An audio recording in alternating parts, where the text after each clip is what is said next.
Today on Voice of the Valleys, the courts in Ballymena have announced that the charges against the alleged migrant child that sparked the riots a few months ago are going to have the charges dropped, but they haven't said why.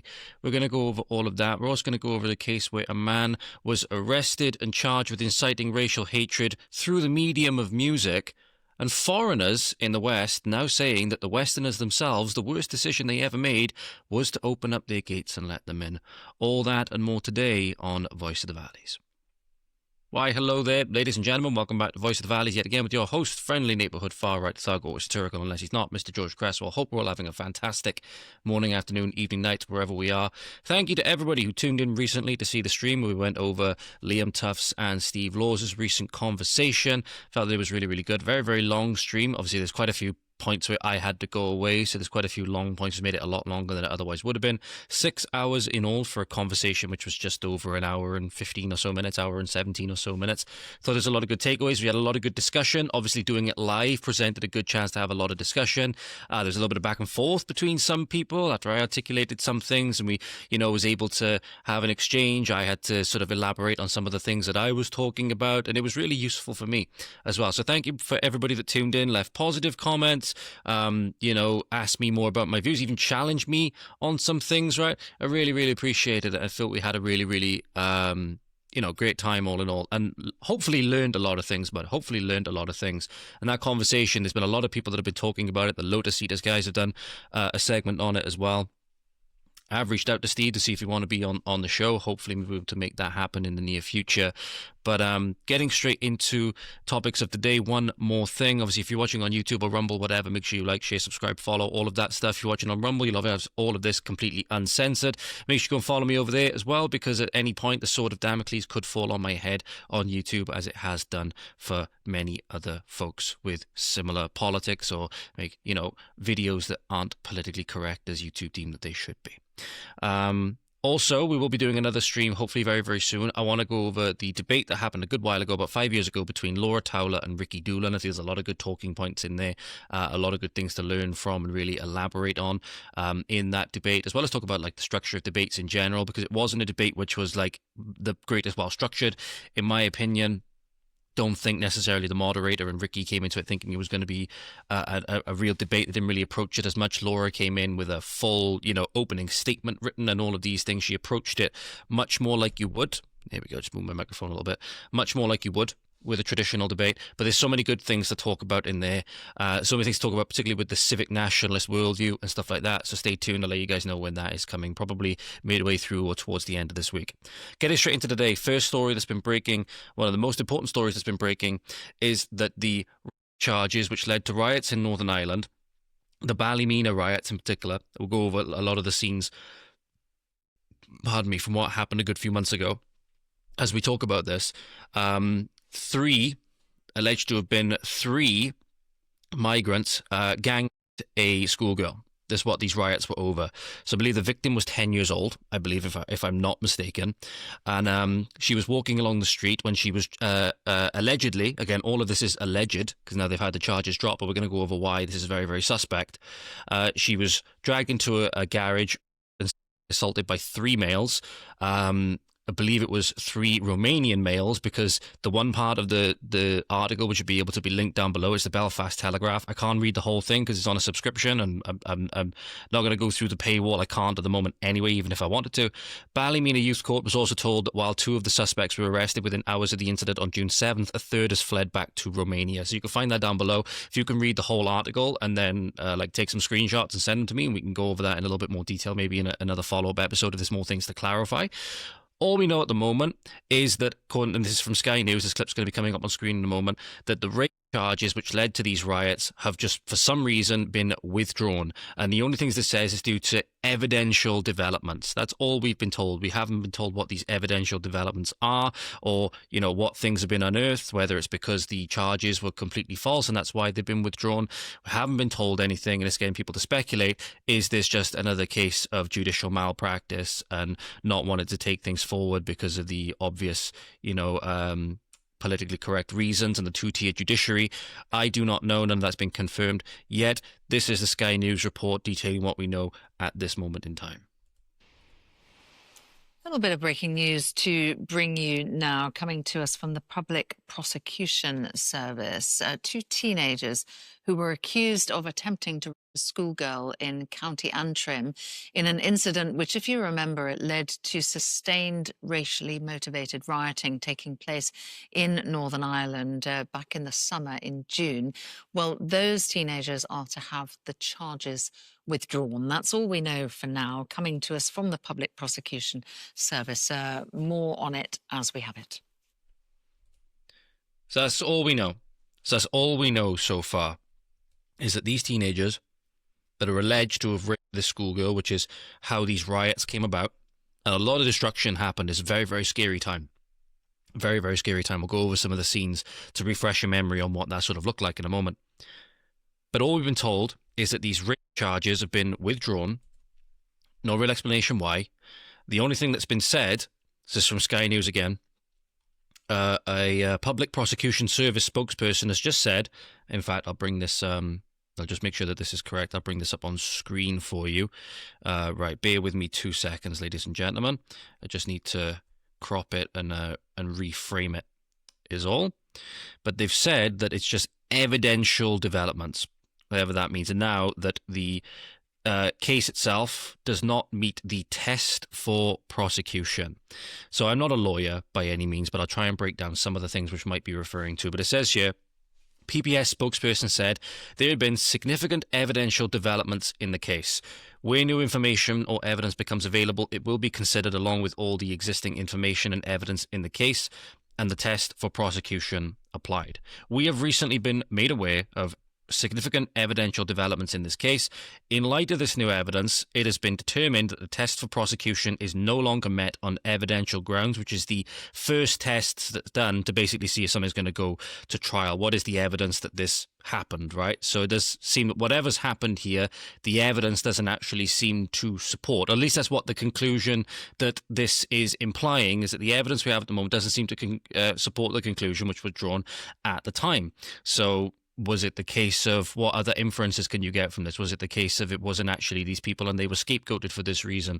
Was it whatever other, example it might have been? Was it, a case of mistaken identity? I don't know. You can speculate to this. This is where when they don't become transparent with these things. But not only that, when we've seen how politicized the courts and judiciary is, we've got some more examples to come later. The Sri Lankan guy, which recently been made in the news. The trust for these things at an all-time low, and it's just led to the people speculating now that this is just going to be brushed under the rug and not done anything about it. And it's essentially an advent present for the victim and her families. Who, the victim's obviously had her innocence stolen, right? Innocence stolen. She got to reckon with this for the rest of her life, and now it does seem that they're paving the way for another miscarriage of justice, or at least that's the way that many people seem to be interpreting it. And therefore, the case should not proceed. So I don't know what the response is going to be. As far as I know, there hasn't been any more rioting or anything like that since this incident. But to give you a little bit of insight, again, this is by no means what's the word I'm looking for? By no means, absolute correct legal advice by any means. This is just what I can understand from my limited reading into this. Right? But basically it seems in order for a case to go to trial, I'm just trying to find the exact breakdown that I'm looking for. Here we go. So you have two stages. When it comes to the test for prosecution, how I understand it, you have two stages pretty much that have to be satisfied for a case to proceed. The evidential stage comes first, and that prosecutors must be satisfied that there is sufficient reliable evidence to provide a, quote, realistic prospect of conviction. This means that after an objective review of all of the available evidence, including any likely defense points, a reasonable jury or magistrate, properly directed and acting in accordance with the law, is more likely than not to convict the defendant. So basically, on the basis of the evidence, that all other things being correct, that it is beyond a reasonable doubt. That's the burden of proof, right? The burden of proof rests with the prosecution. That is the beyond a reasonable doubt criteria. And it has to then result in this again, be more likely than not that there would actually be a conviction that would take place. It's actually lower than the criminal standard of proof, which is beyond reasonable doubt, which the jury would apply at trial. But prosecutors must still conclude that the evidence is strong enough that conviction is realistically probable, often described as greater than a 50% chance. I asked in this instance, this is from Grok, by the way. So again, if you happen to be a person that knows more than me, this obviously I am a lay person trying to interpret this. Leave it down in the comments. If I get anything wrong, or if I'm reading something here that is wrong, let me know. And as I've done before, like when I misinterpreted what Steve Law said at the Patriotic Alternative Conference, I'll make sure your comment is pinned to the top, so that people in the comments, if they go into the comments, that they can see it. And I'll make sure that a post is put up saying that make sure you read the pinned comment. If I got things wrong, then put them down below if you happen to be a person that this is your field of expertise. In child abuse cases, including the rape of a child under 13 or 16, CPS and thus probably a Crown Prosecution Service or Child Protective Service, it can mean a couple of different things, and Public Prosecution Service guidelines emphasise no requirement for corroboration. The complainant's testimony alone can be sufficient if it is credible and capable of supporting conviction. Prosecutors must avoid myths and stereotypes, which is maybe now we're seeing that the whole focus on migrant crime at the moment is playing into this, right? About how genuine child victims should behave. So you could also then go into delayed reporting, patchy recall due to trauma, lack of physical resistance, or continuing contact with the abuser are all common and do not automatically undermine credibility. You could think of continued contact with the abuser in the gangs and stuff like that, for example. That was then used against them because then these girls were viewed as their boyfriends or viewed as their, sorry, ladies and gentlemen, I got a really itchy nose. White and child and all of this stuff. This is exactly how they were seen. Absolutely disgusting. They also use a trauma-informed approach. Fragmented memory, inconsistencies in early accounts will also be taken into account and should not automatically cause the case to fail at this stage.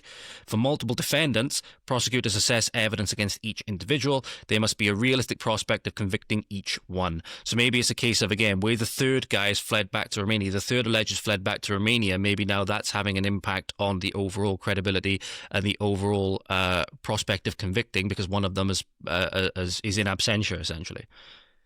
And also the child's identification of both, forensic or digital evidence, admissions, witness corroboration, all of these other things.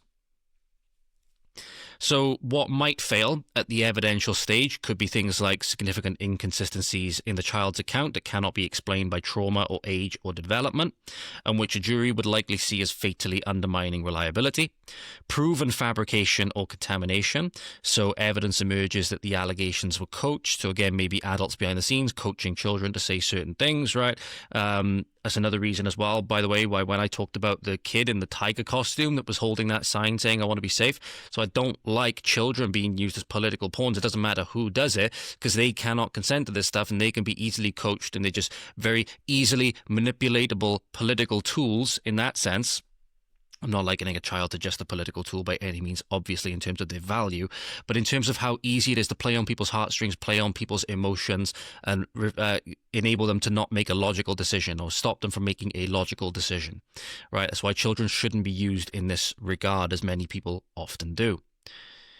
Influenced or demonstrably false in key respects. And sometimes when I've been really emotional, I'll call myself out. I've been guilty of that sometimes. I've been guilty of that sometimes. I've made a conscious effort to try and do better a lot of the time.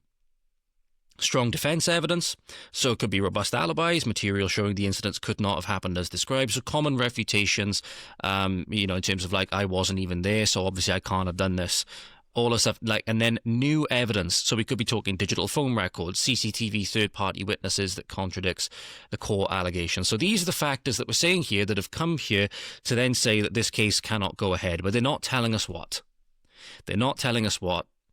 And ultimately, that's just going to lead people to speculate more and more and more. And the thing that's going to lead people, again, the damage now of speculation is because they've seen that a lot of this speculation before, gangs, two-tier judiciary, judges not doing what they're supposed to, all of these other things, they were vindicated on many accounts. And many of them are going to be thinking now that they're going to be vindicated again. And if it does happen that this is, in fact, these people did not do this, these people did not commit these crimes, well, a lot of people are going to have been drawn in by that, but ultimately it's going to be the past pattern that's going to have influenced people's decisions in the present. If the courts all of this time were doing what they were supposed to do and not acting in politicized fashion, you wouldn't have this low trust.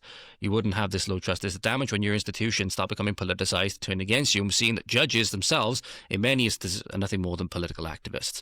And then you have the public interest stage. So this is another stage which needs to be looked at as well with regards to tests for prosecution. I'm sorry, ladies and gentlemen, I need to do this, man. I got a really itchy nose. I don't know what the hell is going on. So, apologies about that, ladies and gentlemen. When the evidential stage is passed, prosecutors will then ask, is this prosecution in the public interest? Which is another thing to take into account as well. And again, we've seen often, they might be saying this is at the evidential stage, but what if they are saying now that it's at the evidential stage, but they're actually rejecting it because it's something at the public interest stage?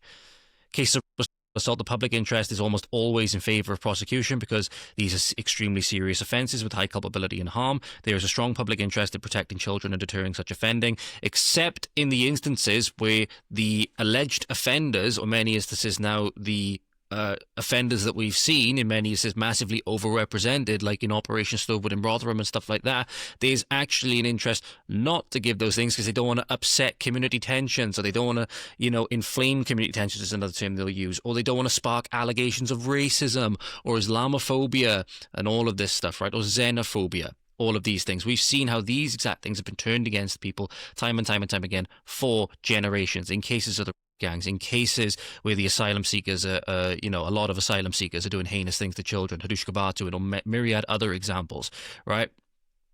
And then they decide then that it's not in the public interest to know because the government doesn't want people to know, because they want people to silently go along with what is increasingly being shown to be more and more of a very sinister replacement agenda, and your children are massively suffering as a result. They are the main victims of this, many of them growing up as minorities in their schools, right? And they're going to grow up as hated minorities, make no mistake about it. Pardon me. It's the reality. It's the reality. But public interest could be another thing. They might be saying, oh yeah, it's evidential. They're not telling us what. So why might some people then not speculate that actually, no, it hasn't met the test for prosecution on public interest grounds because they don't want to inflame community tensions again? We'll just see, because here's some examples of what went on. Right, apologies about that, ladies and gentlemen. You might have seen a slight cut there because I didn't have my scene set up correctly. I didn't have the actual video set up correctly. So this is the actual one of the scenes from the Ballymena riots that were going over several days in this period of June after this happened. It was about 3 days at a minimum that I saw that this unrest was going on for. But you're seeing here they're throwing things at the police cars, right? They're throwing things at the police cars, the police vans. This is quite tame. So far you can see the fires in the background, right? So there's a lot of unrest, a lot of serious unrest, right? Because people, as you can imagine, were angry. Were very, very angry. But it went even further than that as well. So there's another clip going to be coming up on screen for you in a second. This is another one of these clips. This way you can see now that, the youth seeing what's going on as well. They were going out into the street. There's a massive blockade of... I'll bring it up on screen again. There's a massive blockade of police vans, and one of them actually throws what appears to be some kind of firecracker into it. I'm playing it on mute, but you'll see it go off now. It rolls under the police van and goes off. It's like a firework or something, right? Very, very serious unrest. And it wasn't just police that were targeted either. It wasn't just police that were targeted either, as you can imagine. So here's the final video I wanted to show you. There's many others you can see. There was it spread as far as Larne, I believe it was the name of the town, where a leisure centre was targeted, right? Because I believe that they were holding asylum seekers there, if I'm not mistaken. Or it might have just been targeted in the general unrest. I can't remember. Don't quote me on that. If you want to know the exact specifics, I go over them. It's called Bedlam in Ballymena, or Bedlam in Ballymena. So if you want to go and find that, it's one of the older episodes I've done a good couple of months ago. But yeah, it's titled Bedlam in Ballymena. And I think I say the name wrong several times in that episode, as I've done in this one as well. But this was actually somebody's house being torched in Ballymena after the, again, news broke of this allegedly happening. and it led to rioting across the country. This is one example. I'll play this now. You can see that the sentiment, people are extremely, extremely angry, and all the government seems to want to do is police people's feelings and police the political correctness more and more and more and more. Which, as more and more things like this keep happening, people are going to get even more angry. And we've seen from things like the Troubles, right? The Troubles that happened between Britain and Northern Ireland and Ireland, for example. Things can get really, really bad. Things get really, really, really bad. Especially these groups, especially Irish groups, like you think about the IRA and some of the things that they were responsible for. Things can get dirty. Put it that way. Things can get dirty. But here's that example coming on screen for you now. You foreigners! They kill them. Yes! Yes! Fucking kill us! Yes! So you're seeing that they've gone in, they've set this living room alight, whatever it is, and one of them actually shouts, "The foreigners," right? So again, very, very, very angry people. Very, very, very angry people. But obviously, what are the government concerned with chiefly more than anything else? Not actually dealing with the problem, not actually being transparent with their citizens, not actually doing the best thing in the interest of their citizens, right? But policing the response. Policing the response. The thing is, they keep going more and more down this road. They can only expect this to escalate, because then the people of Britain and Ireland, they're seeing that all they have in terms of recourse, the only other option they have, or that they will have, against the erosion of their rights and freedoms, against the erasure of their people, quite literally with demographic replacement, against the cultural usurpation that comes along with immigration, the influences of like Islam and other foreign religions and all of these things, and the sectarian conflicts that come from different people across the world that then manifest on Britain and Ireland's soil that they never would have otherwise. The only thing that they have to prevent that is violent action. Because they've been pushed in again. I use this analogy all the time. You push a dog into a corner, you push a scared dog into a corner, and you block off all its routes of escape. What's the only other option it has for its survival? So the only other option it has for its survival is to fight. If it can't flee, if it can't freeze, right? Well, I suppose if it can't flee, it either then has the choice, it's not really a choice, but it'll either faint, freeze, or fight. Those are the other three. That's what you're seeing now. But many people are also seeing now that if you're in Britain and you're thinking of emigrating, that's exactly what the government wants. It only exacerbates the problem even further. It only exacerbates the demographic replacement problem even further. Because not only do you have masses of people coming in, you then have masses of people leaving. Not to mention the masses of babies that we kill every year through abortion and these things, right? It's a genocide on two fronts. That's the ultimate agenda from these things. It's just one small manifestation of the response, and that's what the government is chiefly concerned with. That's why they're bringing facial ID vans. That's why they're bringing cameras on every block. They know the problem is there. They know they've imported it, but they don't care about that. They care about the reaction, because then when the reaction comes, they get to implement the solution. Digital ID, social credit, all the things that are going to be brought in under our safety. Or for our safety, when it's the government that's deliberately made us unsafe to bring in their totalitarian controls, which is what they always wanted. That's what they always wanted. So I'll keep you posted on this as more becomes available, but that's all we understand at the moment.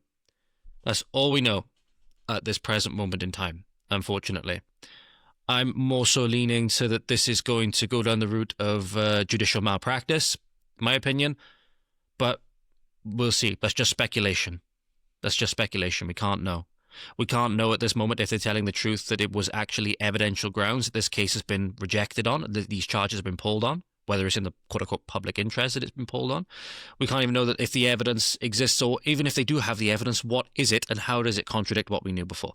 We don't know, and they're not telling us. At least they're not telling us yet. So I suppose we'll see.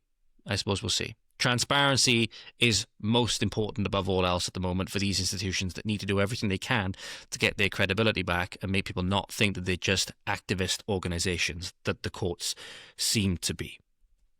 And that was made perfectly clear with the examples of this. So there's been a guy that has been jailed for 3 years in the UK for the distribution of quote-unquote extreme right-wing music.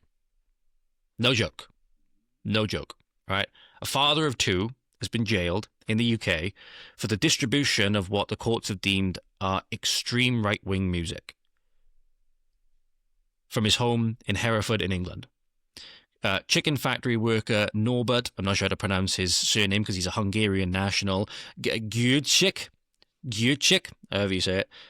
He's a Hungarian national who's lived in the UK for more than 2 decades.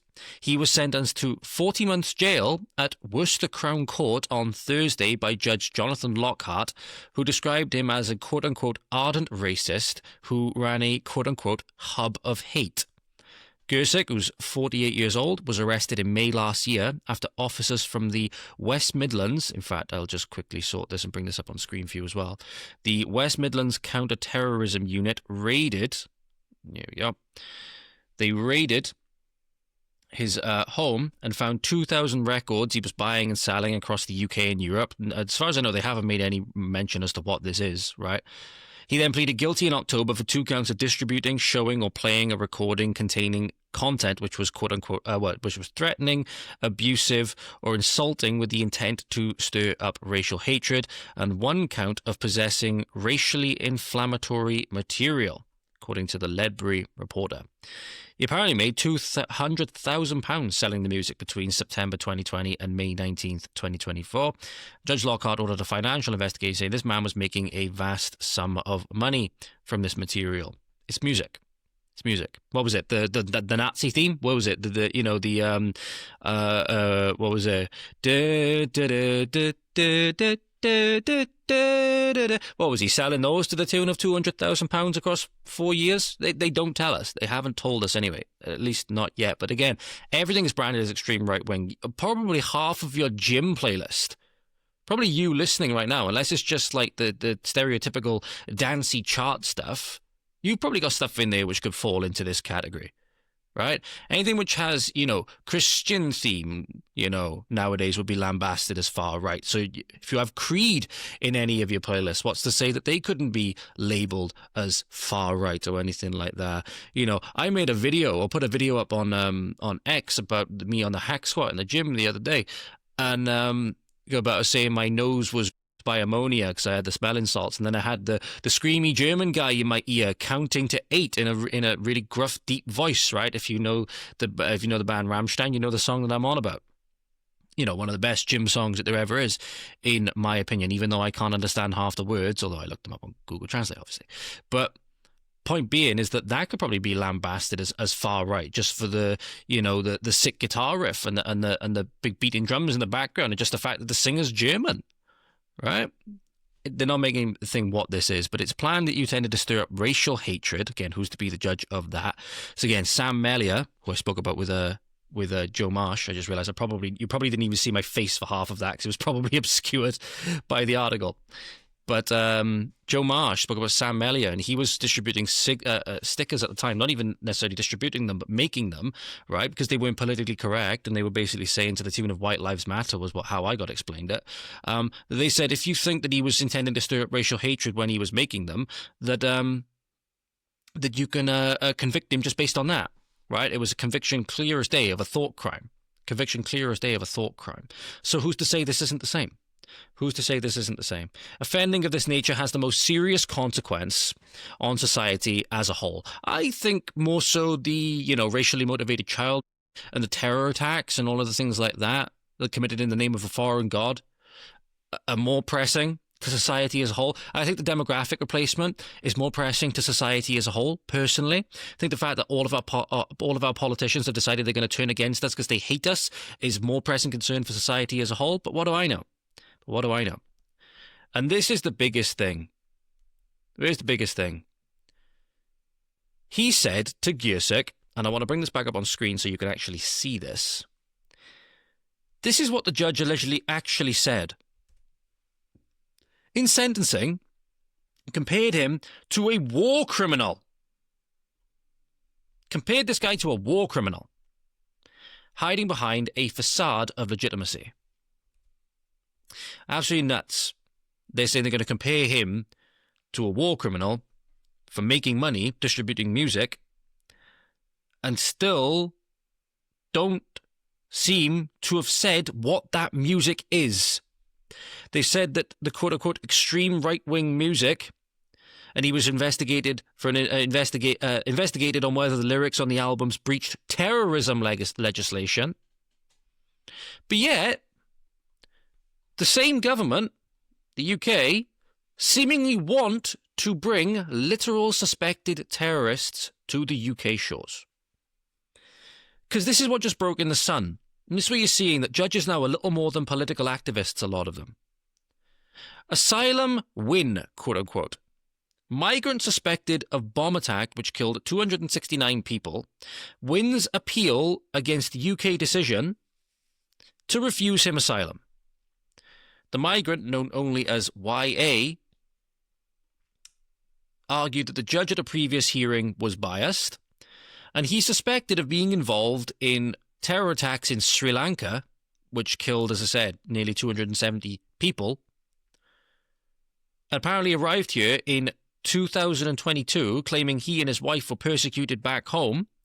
He was originally, I believe, denied asylum. Bear in mind, this terror attack also killed several British citizens, right, in Sri Lanka in April 2019. And now a judge has overruled it, despite even the Home Office refusing him an asylum hearing. He had been in his native country over the IS Easter bombings, which killed 269 people, including British citizens, in April 2019. The Home Office refused him asylum following a hearing, but successfully appealed at the Immigration Upper Tribunal in Birmingham. Deputy Upper Tribunal Judge Claire Burns, no surprise it seems to be a female, I think I already have a good idea of what the haircut's going to be, found a series of errors were made, including missing his release on bail following an arrest warrant. She denied that any previous judges were highly prejudiced, and now the case will be reheard at a later date. Judge Burns concluded, I find that there will need to be a complete rehearing wherein the judge will make findings about the credibility of YA's account. Given the nature and extent of the fact-finding, the appeal should therefore be remitted to the first-tier tribunal. So this is where we are. Now. Giving asylum to suspected terrorists that were involved, or allegedly involved, suspected of being involved. Sadly, it didn't give me an image of what the judge looked like, but I got a feeling we know what the haircut's going to be. Granting literal terrorists, or at least suspected terrorists, asylum. In many instances, we have many people. I can't remember who it was, but Douglas Murray a little while ago on one of his videos, or it might have been a video from a little while ago, said there was senior Islamic terror group officials living in Harrow, basically. I can't remember if it was Islamic Jihad or anything. I can't remember the exact group, but there was one of them living in Harrow. We harbour literal terrorists, but we send people to prison, and we call them asylum seekers, by the way. And we send people to prison for the distribution of music, which has been deemed to breach terrorism legislation. So a little bit of a breakdown of this. On Easter Sunday, 21st of April 2019, Sri Lanka suffered a series of coordinated bombings targeting Christian churches during Easter services and luxury hotels frequented by tourists. They were carried out by 9 Sri Lankan bombers linked to the local extremist group called the National Tawhid Jamaat, or NTJ, who had pledged allegiance to the Islamic State, and they officially claimed responsibility 2 days later. So they attacked churches during Easter Mass, St. Anthony's Shrine in Colombo, St. Sebastian's Church in Negombo, which was the deadliest single site with over 100 people killed in one go, Zion Church in Batticaloa, which is in eastern Sri Lanka. They also attacked the Shangri-La Hotel, Cinnamon Grand Hotel, and Kingsbury Hotel. And later that afternoon, a second wave came. They had a small explosion at the Tropical Inn near the Colombo Zoo, or a guest house in Dehiwala, and an explosion at a housing complex in Dimatagoda during a police raid. It killed 3 police officers and several civilians, including children of the bombers. And then a further wave was actually thwarted by the security forces. So you had Deaths 269, including at least 45 children, and many other foreigners as well. 40 Indians, thereabouts, 11 British, 8 Chinese, 5 Americans, and others from Denmark, Japan, and Australia and other places. You have over 500 people injured. At least 167 victims were Catholic worshippers, later recognized by the Vatican as heroes of the faith in 2025. As mentioned, all 9 bombers were Sri Lankan citizens associated with these groups. Ringleader was a man by the name of Mohammed Zaran Hashim, aka Zaran Qasim, a radical preacher who died in the Shangri-La hotel bombing. Other key bombers included Ilham Ibrahim and Inshaf Ibrahim, wealthy brothers who targeted the Shangri-La and Cinnamon Grand. It was an attack which didn't go without warning. So as early as April 4th, Indian intelligence had warned the Sri Lankan authorities, naming NTJ and Zaran Hashim as planning attacks on churches and the Indian High Commission. A warning was circulated on the 11th of April, but nothing was done due to political infighting. And then after the attack, it became a major political scandal, as you can imagine. So it was a massive, massive terror attack. And now it seems that judges are going even beyond the already massively politicised, hostile to the UK Home Office and bringing suspects here under quote-unquote asylum-seeking, systems, which should give you an insight as well. The asylum system is not, in fact, an asylum system. The asylum system is just another branch of the mass replacement immigration system.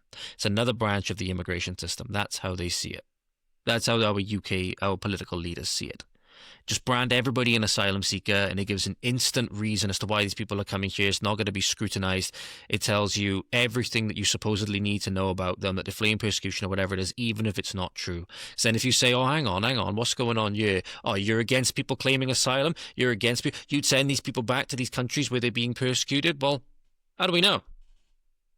How do we know? How do we know? We've seen that judges with this whole bent on restorative justice and all of these other things which are hostile, overtly hostile, and declaring war on a safe, prosperous, and functioning society, will, for example, repeatedly release violent criminals, even having a good knowledge of their criminal background. There's an example here. This, in this instance, if I bring this up, is from Thurston County. A person who just got into a shootout with police, I believe it was on his 3rd arrest, or the police at least were pursuing this guy and had pursued him twice prior in a 6-month period, right? And this police officer, which I'll show you in a moment, openly says, look, if these judges are not going to take this seriously, people are getting killed. And next thing you know, this guy is now in a shootout with police. So judges, often because of skin color, which then, if it's the wrong skin, or if the person has a specific skin color or specific religion or whatever it is, it means then that it's society's fault, not their fault. It's nothing to do with the race and racial vendettas, nothing to do with their religious ideology, which influences their political outlook, how they act in politics, but then also their overall worldview, how they see different people, and all of these things. All of these things often meld together, right? Nothing to do with any of that. It's society's fault for not being tolerant enough, or society's racist. Society is not doing what it should be to accommodate these people. Or if they just had another youth club, they would have been fine. No. And as a result, then it's just used as an excuse not to lock people up because people are being scared of being called racist. Funny thing is, less serious incident with this is because 2 people on I'm a Celeb, the 2 people that have recently seemed to have gone out, number 1 and 2, are well, they're not white. Basically, you had I think it's Alex Scott, the footballer, the ex-Lioness, and then you had Eddie, right? Those 2 have been voted out. Right, and now people are calling it racist, they're calling it this, they're calling it that. And, it's all a manifestation of it. People are being so scared of being called racist, or anything bad happens to what's deemed a person of colour or black person, or any other person that's deemed as marginalised or whatever. Anything bad that happens to them instantly means they're being discriminated against. And then it leads to things like this. It leads to people being put in danger directly. He's got a felony warrant out of Thurston County Sheriff's Office because this is the third time we've pursued this individual in 6 months. So the last time I talked about him, I actually specifically stated that if the judges don't start taking this seriously, that someone's going to get hurt or killed. And here we are, shooting at the police. So maybe they'll take it more serious this time, but I'm not confident. Yeah, it's hard to believe this is going to end peacefully. He's got a felony warrant. Highly doubtful. Highly doubtful, because a lot of these people, they internalize the propaganda being that all police are bastards, you know, ACAB, right? All police are bastards. And I cover police malpractice and police negligence and all of these other things time and time again on this channel. I fully know that there's good ones out there. But I know there's good ones out there that don't want to give up the badge, right? Because they, you know, still feel as maybe though there's something that could be salvaged about it, or some that have gone out, they've left the force and have spoken about their experiences and stuff like that, right? There are good people within the police. This guy seems, you know, well enough. He's speaking well enough. I'm just saying that, look, this is the third time we've pursued this person in 6 months. So that means an average of every 2 months they've had to pursue this guy. Surely, like, again, the old saying is, fool me once, shame on me. Fool me once, shame on you. Fool me twice. And then fool me 3 times? These judges are activists. These judges are political activists, and that's plain to see. It's plain to see when they will, you know, put, for example, as an example, Tommy Robinson for sharing the Silence documentary. They'll put him in solitary confinement in all of these things just for highlighting that documentary because he's in contempt of court for showing it. Now, my understanding of that is that nothing within that documentary was actually proved to be false. The old contempt of court thing was just they refused, they wouldn't let him put it out. They wouldn't let him put it out. And that the judge was basically calling all of the victims that testified at that time, you know, the young girl who alleges she was hit across the back with a hockey stick by Jamal, all of the others that were there, right? All of the undercover, the covert recordings and stuff like that, people highlighting what was going on, none of that mattered, and the judge ruled against it anyway. That judge is a political activist. The evidence was clear. The evidence was clear. But they ruled in contempt of court because they didn't want him releasing it. They didn't want the public knowing. They didn't want the public knowing. You can say that, by the way, and you can still think that Tommy's a foreign shill and question his other allegiances, right? I think you can still say that. I think you can still say that. Because it's a critique of our court system more than anything else. It's clearly showing that we have people that are quote-unquote judges that are just simply political activists, and they're working against the interests of the British, you know, people. And I mean that as the collective group of tribes that make up the native Britons, right? And the English. Anyway, getting into the next part now. A couple of stories just before we finish off. I think it's more important to go through this real tragedy that happened in Stockton, in California recently. I'm sure you would have seen there was a mass shooting. There was a mass shooting that occurred, and sadly, 3 children. 75% of the fatalities in this case were children. 3 children out of the 4 killed in a California birthday party shooting. Yeah, it's awful. So you had 3 children, ages 8, 9, and 14, and another person who was age 21 that had their lives taken on the weekend. As not sure what happened yet. There was 11 injured as well. Suspected shooter's still on the run. Don't know anything about him yet. And you know, it's just no words to describe how awful this is. Please say some, you know, thoughts and prayers for the family, obviously. And it does seem, at least, the initial reports that were coming in about this incident seemed to imply, or at least what people were, the main sort of speculation that people were sort of gravitating to, if you will, was that this was potentially either gang-related or some kind of psychopath, right? Whatever it may be, just bring up, here it is. This is the article that I wanted, but I wanted to bring this up as well. So, oh no, there was another thing I wanted to bring up. Bear with. Here we go. Because it's an important thing that I think to mention, because obviously these things get politicized.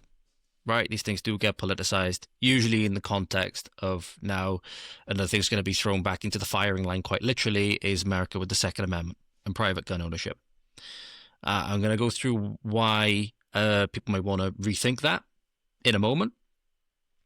'Cause I think it's quite fallacious to do so. I think the arguments for private gun ownership stand on their own no matter what.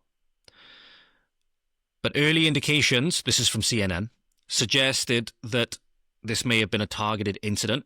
It's from the Brent, who is from the San Joaquin County Sheriff's Office, Heather Brent. Early indications suggest that it may have been a targeted incident. This is a very active and ongoing investigation. Information remains limited, and I can't find anything else at the moment. There's no reports on if it's been confirmed that it was gang-related or if it was just some kind of, group of psychopaths or whatever. Clearly people that are mentally ill if you're going to go shoot up a birthday party, right? The place where this took place, one thing I tried to find out as well is if the place where this took place was like a headquarter for gangs. Obviously, Stockton has been riddled with gang warfare for 3 decades plus, right? And many different, gangs, Bloods and Crips, and all of these people operating in all these different areas, all up and down the east coast of, or west coast rather, west coast of America, where California is. Right in the other side of the country, you had the New York mob, and you had, the Columbos and Gambinos, Lucchese's, all of those guys, right? And in other areas, you had like the DeCavalcantes and all the rest of it. Across the other side of the country, you had Bloods and Crips and the guy down in what was the guy's name down in Florida? I know it's back on the other side of the coast again. I can't think of the guy's name. He's in the guy who represents him, the head mob, the head guy of like the Florida mob, is represented in Donnie Brasco, the film. I can't remember his name off the top of my head, but a lot of hub for gang warfare, massive hub for gang warfare. But yeah, very, very sad to see that 3 kids ended up losing their lives, either because this was a targeted incident or just their absolute psychopath, whatever it is. There was no evidence, however, this is the point that I was getting to, that the venue itself was any kind of hub for gang warfare or anything like that. Because if you have a look at like the New York mob, for example, you had John Gotti, one of his headquarters was the Ravenite Social Club, right? It was the Bergen Hunt and Fish Club before that. You had other people that had their own clubs that they would have, and they would go frequent and they would hang out there, and that's where they would conduct a lot of their criminal business, right? It doesn't even necessarily mean that would be where the actual crimes would take place and stuff like that. A lot of the discussions would. It would be the hub for this sort of thing, but there's no evidence from what I've seen that even the venue where this place took place was linked to any kind of gang activity or anything like that. It wasn't like a headquarters or a place where gang members usually frequent and stuff like that. So it does seem there was just some kind of freak incident or whatever it was, but it is in a growing list of American communities that seem to have experienced more and more of these. Obviously, other schools, you had the Catholic school shooting a little while ago. You've had all manner of school shootings, shopping centers, bars. I think it was California again a good few years ago. There was the gay bar that got shut up, if I'm not mistaken.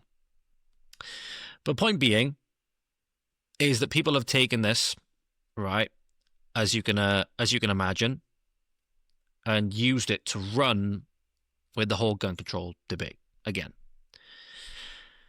And what I feel is important to mention here is that when we're talking about gun control or private gun ownership restriction, California is already the state in America that has the strictest gun control laws in the country. I think that's a very, very important bit of information. I think that's extremely important bit of information.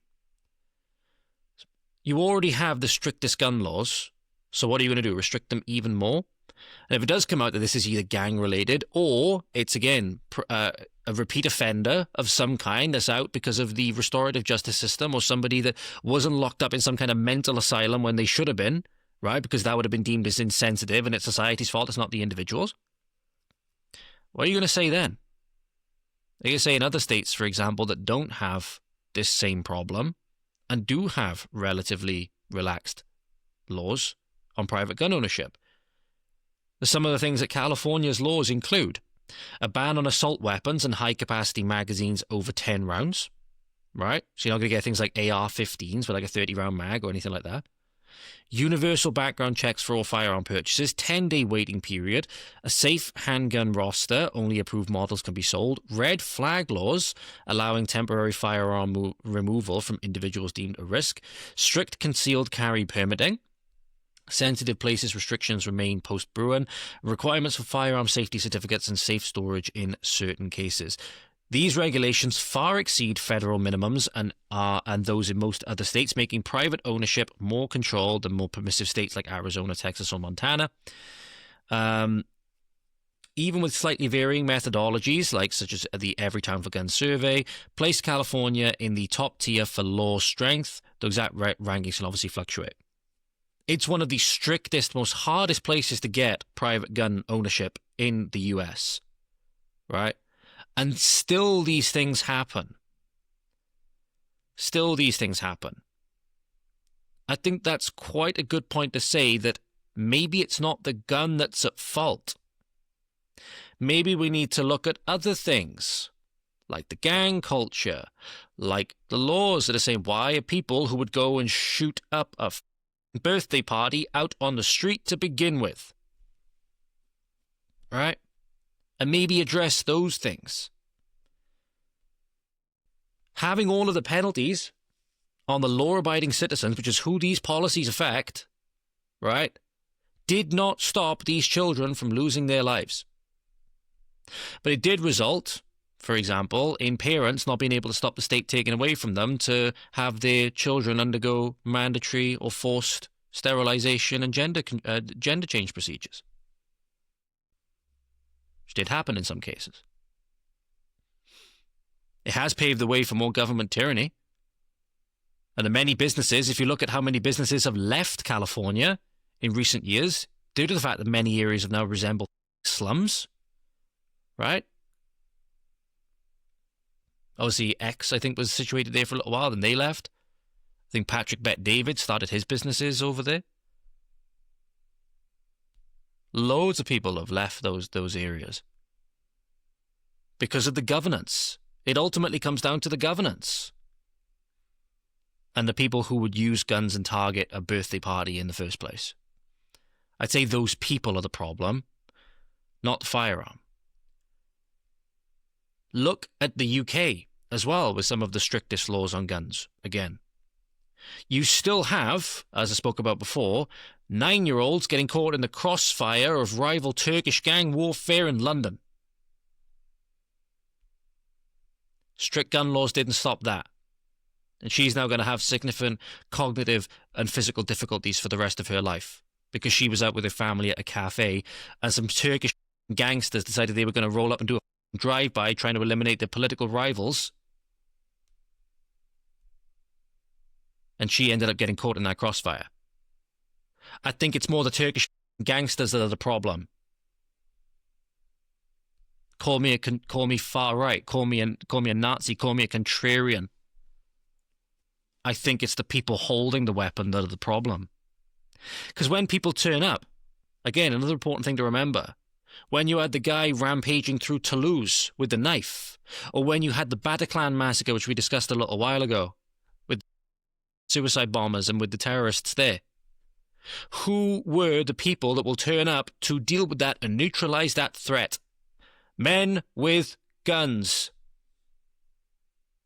So the only thing that's changed, resulting from a negative outcome to a good outcome, is the person in question, the moral compass, and what the person is acting for. Both tools are the same. In California's very strict gun laws, more and more controls on private gun ownership did not stop these 3 children from losing their lives. It does not protect you. It makes regular law-abiding citizens all the more in danger of people that would actually open fire on a birthday party, and kill these children.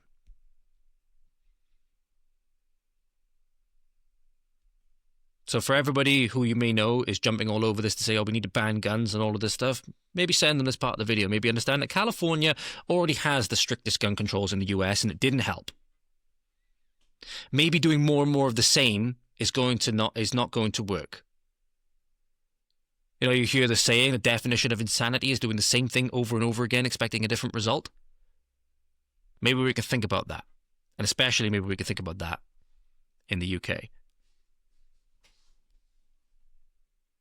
Another classic example I wanted to bring up as well of how, you know, recently as well, you had the case, again, of people turning up with guns to resolve a situation.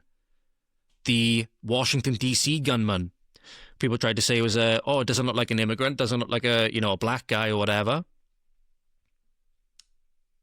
Without then, in the same sentence, they understand that after this guy had turned a gun on 3 National Guard, one of whom is dead, right? Sarah Beckstrom was only 20 years old, is dead. Another guardsman, Andrew Wolf, was fighting for his life. This was a couple of days ago. I think all of them ended up succumbing to their injuries in the end, I think. A guy named Ramanullah Lakanwal was alleged and has been taken in as the alleged shooter that opened fire on the troops who were on patrol close to the White House on Wednesday. This is what led President Trump to then announce that he was going to pause all immigration from Afghanistan and neighboring areas, basically all third world immigration. Not only that, led to then the, I think it was the Department of Homeland Security X account, outright posting Remigration Now. Remigration Now is very, very interesting to see that in terms of getting more and more normalized. I think that is where you see the political discourse going. But Mr. Lakanwal has been charged with first-degree murder, 3 counts of possession of firearm, and 2 counts of assault with intent to kill. Tell me how people not having guns is going to result in them being safer when they're in proximity to this person. And how do you reconcile that with obviously the people then who would turn up to resolve this situation and result in him being taken into custody will be people with guns? The person is the changing denominator. The gun, the method is the same. The tool being used is the same. So it's not the gun that's at fault. We need to start addressing the people problems. So that's ultimately where this comes from. The people problems need to be addressed. Until we are willing to address that, until we're willing to let go of these notions that society is guilty, so we're willing to let go of these notions of anti-racism and all of this stuff because certain people are overrepresented in certain stats, so you're willing to stop saying that certain people are victims because of their skin color and all of this stuff, well, nothing's going to change. Nothing's going to change, unfortunately. I suppose we'll see. And admittedly, again, you do have certain instances where people have been directly victimized because of their skin color. The gangs are a key example of that. Those things need to be rectified as well. Remigration now. Speaking of remigration now, and foreigners behaving badly, should we say? This way we're going to close out the show today. Lammy has apparently ditched a portrait of the late Queen for Pan-American flags. But we're going to go over all of this. There's 3 stories we're going to group together here. 1 video to finish off. So David Lammy's Foreign Office removed a portrait of the late Queen in favour of the Pan-American flags. So it's quite an instance where my opinion has massively changed on the Queen. And I think I put out a statement on X saying that basically it's a foreign traitor taking down, the images of our own traitor being posthumously betrayed by a foreign traitor who she paved the way for, right? Elizabeth presided over the greatest collapse of Britain that's ever been seen. It's ever been seen in history. She collapsed, presided over the collapse of the empire. In many instances, outright encouraged it, right? Encouraged the increasing minoritization of her native populace, did everything that she could not to protect them and further the decline of their people. In many instances, a lot of the atrocities have happened in Britain rest directly on her head. And that's just the reality. And a lot of things she was saying at the time are the same things that Charles is saying now, and Charles is getting lambasted for them. But yet, at the time Queen Elizabeth was saying them, it was deemed virtuous to clap like seals. And she was going about the proliferation of Islam in her country when she's supposed to be the defender of the faith. It was absolutely disgusting, looking back on it. That being said, a foreigner had no right to remove a photograph of her. But that's where we are in this country now. It was removed from the department's Whitehall headquarters after Mr. Lammy entered government as the Foreign Secretary. Flurry of redecoration following Labour's win. As you know, Rachel Reeves put up one of the founding members of the British Communist Party as well, a photo. A pair of Pan-American flags were installed in the Foreign Office as the royal portrait was moved out. That is colonisation. ladies and gentlemen, that is colonization. There's no other way to put it. Our last monarch, after she died and Labour came into power, right, they removed her photo. A foreigner removed her photo, her portrait, and replaced it with foreign flags on British soil. That is colonization. Tolerance is gone. Regardless of our thoughts on Elizabeth, that's for our thoughts now, because she's our monarch, not theirs. She was supposed to protect our people. Yes, she didn't. And now, those same people that she paved the way for, same vengeful foreigners in many instances that she paved the way for, are now desecrating her memory. Oh yeah, you held the door open for us, you allowed us to get all this stuff, thank you, and now we're not even going to let you stay up on the walls of your own government buildings. We're going to replace it with our flags. Why in any way is this okay?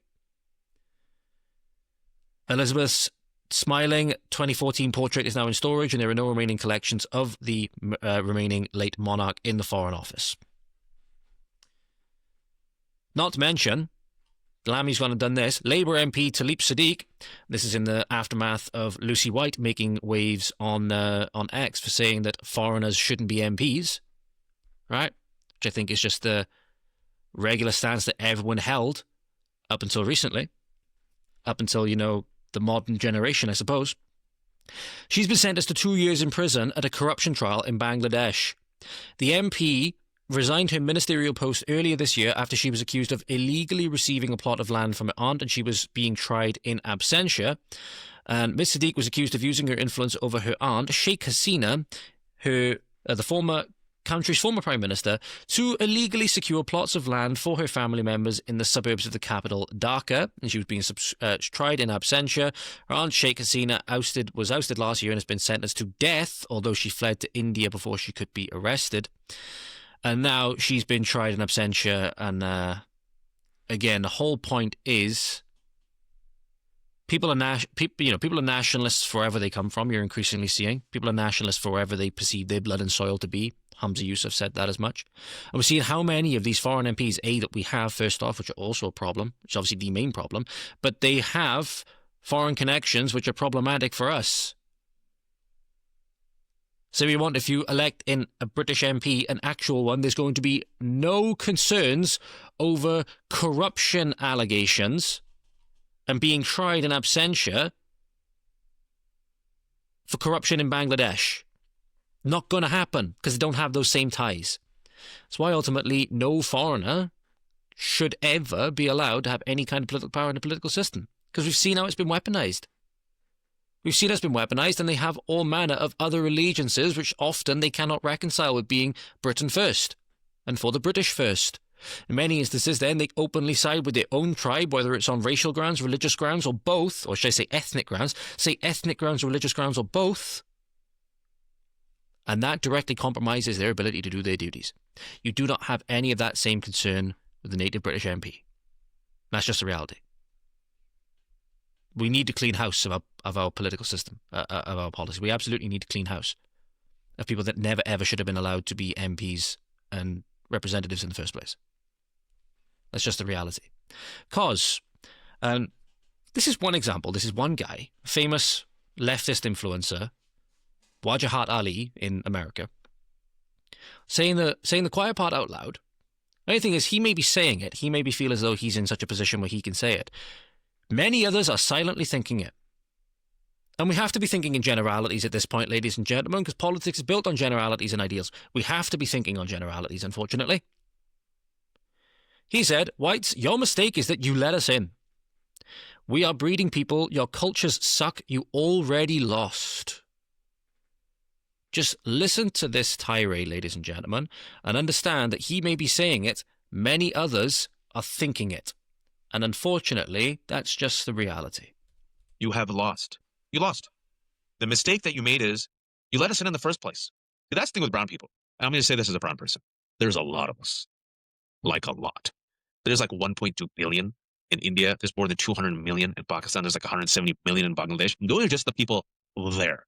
I'm even talking about the folks who are expats or immigrants. There's a bunch of us. And we breed. We're a breeding people. And the problem is is you let us in 1965. There were a few of us beforehand, but once you let one of us in, you know what happens with brown folks? Our grandmother comes, our grandfather comes, our uncle comes, our aunt comes, our cousin comes, our second cousin comes, our third cousin comes. Then we have kids, a bunch of kids. And then guess what? Some white women, you know, the Western civilization women, the pure women, the American women, quote unquote, the Rust Belt women, the real women, they like some of us brown folks. We don't take them. They come to us. So we're embedded. We are everywhere. We are everywhere. I've traveled this country. I'm going to speak as a brown person. Brown people are everywhere. There will be a Patel motel or there will be a Desi restaurant everywhere. I want you to realize this. You have lost. Your story is a shitty story filled with misery. It's filled with bland chicken. It's filled with terrible, terrible dry ass meat. Your music sucks. All your culture sucks. Nobody. That's why the kids like listen to black people and their music. That's why the kids love Latinos. Your parties suck because they're monochromatic. Our parties have better food, better music, better looking women.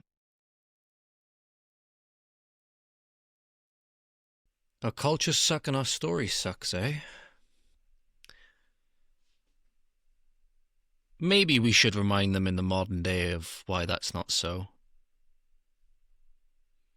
Maybe we should say or show them, as Donald Trump says, that you think that we are locked in here with you. You're locked in here with us. You're locked in here with us. Our story's not by any means, ladies and gentlemen, which you should know.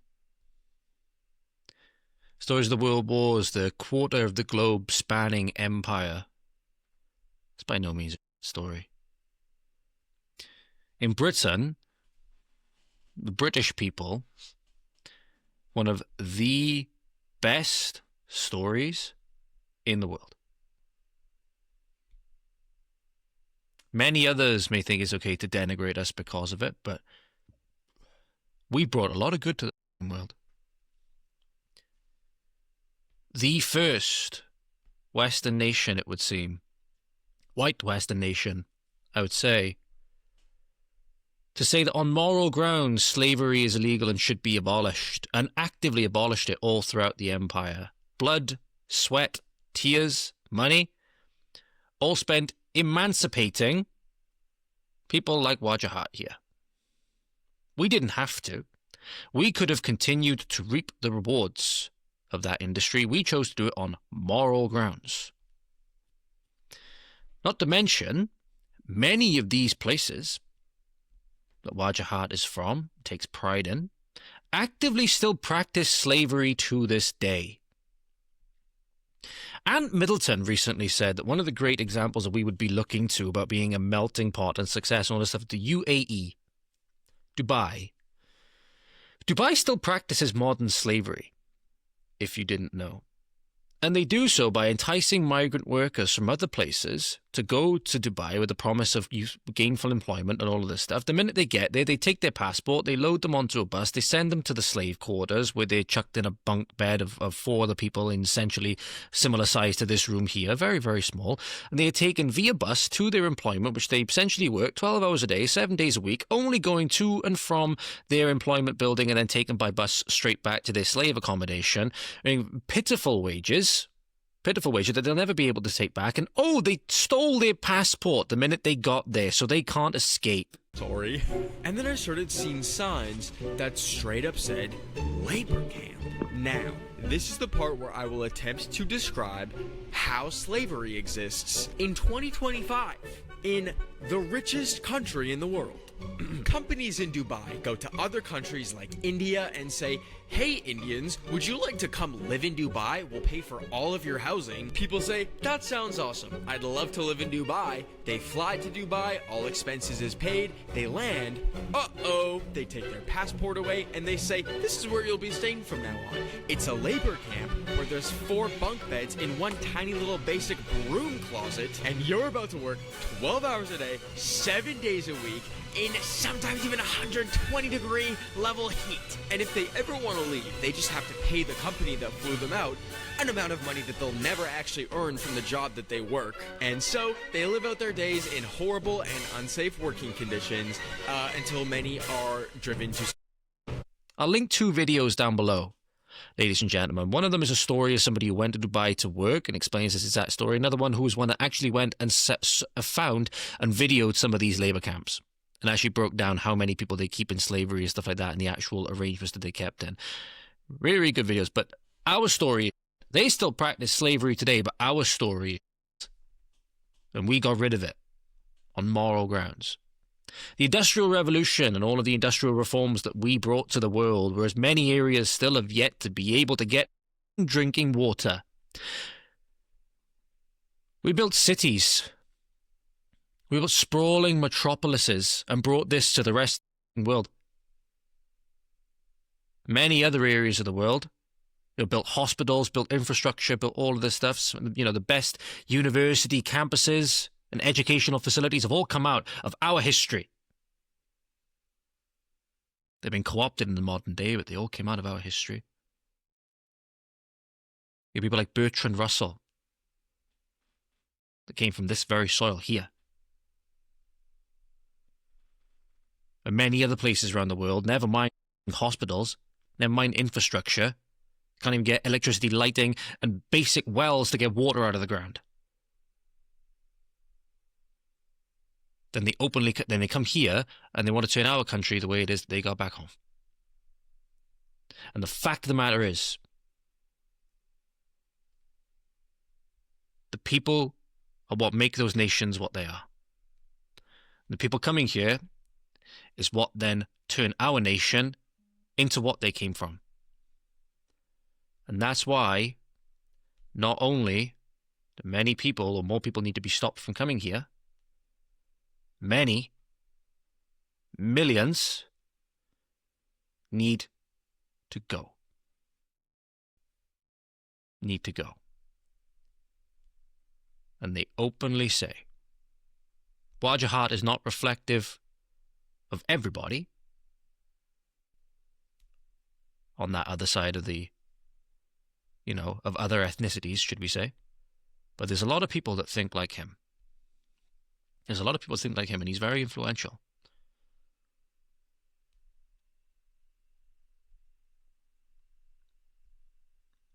With the threat that we face, I don't think it's going to be possible for us to discern, who does and who doesn't, and who's being truthful and who isn't.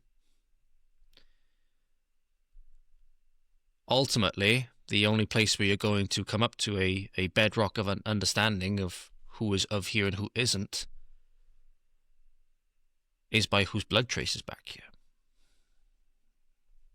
And it does seem that people are slowly coming around to that, but I don't think people are really ready to reckon with that question. It does seem that it's changing. You can't do it on any other ground. You can't do it on Christian ground because people will lie. You can't do it on any kind of religious framework or whatever because people will lie. And organizations and activist organizations will game it, as they've been shown to do. But you can't fake your blood. You can't fake your literal blood. More and more people are realizing.